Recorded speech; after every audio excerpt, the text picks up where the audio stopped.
আজি ঠাণ্ডা বতৰৰ কাৰণে সন্ধিয়া ফুলকবি পকৰি খাম। প্ৰথমতে এটা বাটিত বেচন দি ল'লোঁ অলপমান। তাৰ এইটো কাশ্মীৰী গুড়ি, হালধি, জিৰা আৰু ধনিয়া দি ল'লোঁ। এই গোটেইখিনি মিক্স কৰি লোৱাৰ পিছত এইখিনি মিক্স কৰি ল'লোঁ। তাৰপিছত অকণমান পানী দি মিহলাই ল'লোঁ।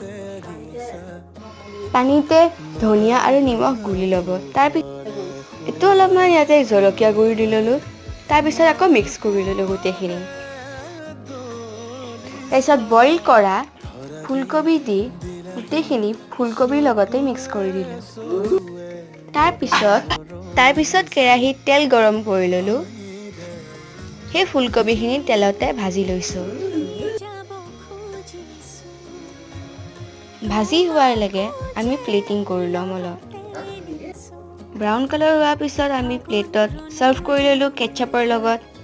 যাওক।